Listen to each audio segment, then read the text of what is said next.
চলবে না, সমিতি চলবে না, কোনো সিন্ডিকেট চলবে না, কোনো সমিতি চলবে না, কোনো সিন্ডিকেট চলবে না।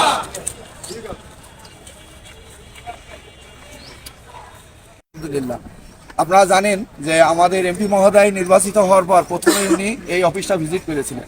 কারণ এটা হচ্ছে দুর্নীতির আখড়া থাকে, বিভিন্ন রকম দুর্নীতি থাকে, চাঁদাবাজি থাকে, সিন্ডিকেট থাকে। এই সিন্ডিকেট মুক্ত হওয়ার জন্য আমরা চেষ্টা করছি পুরা কালীগঞ্জের মানুষ।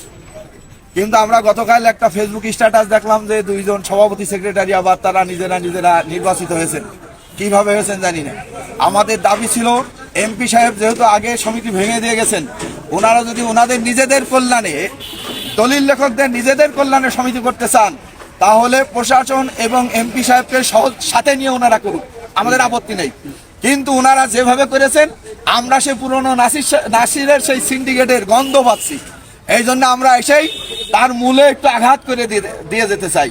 সে কথাটা এখানে বলে গেলাম যে কোনো সিন্ডিকেট চলবে না। আমরা সাব রেজিস্ট্রার সাহেবের সাথে কথা বলেছি, উনি সহযোগিতাপূর্ণ মানুষ বলে আমাদের কাছে মনে হয়েছে।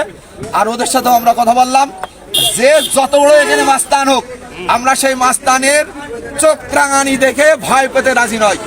কালীগঞ্জের এসটি অফিস সোজা একটা সরল সোজা পথে চলতে হবে, কোনো ব্যাখ্যাপথ আমরা মেনে নেব না।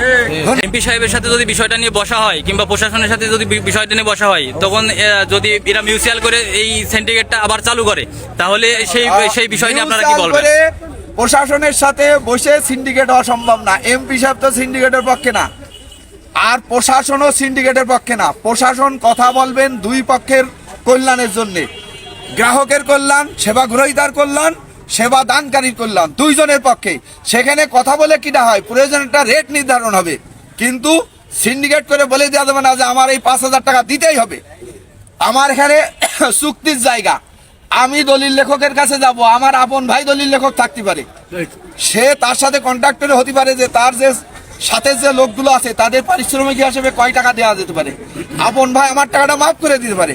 কিন্তু এরা যে সিন্ডিকেট করে, এই সিন্ডিকেট আপন ভাই বাপ মা কারুটা মাফ করার সুযোগ হয় না। আমরা দেখেছি যে ওই কবরস্থানের জমি রেজিস্ট্রি করে এসেও আমরা কোনো সুযোগ পাই না, কোনো মাপ পাওয়া যায় না। সুতরাং এই সমস্ত জায়গা আমরা এই সিন্ডিকেট টিকতে দেবো না, এটা হচ্ছে আমাদের কথা। এবং আমি আশা করি কালীগঞ্জের সব দল মত নির্বিশেষে, রাজনীতি, সুশীল সমাজ সবাই আমাদের সাথে একমত হবেন, এবার আমি আশা করি।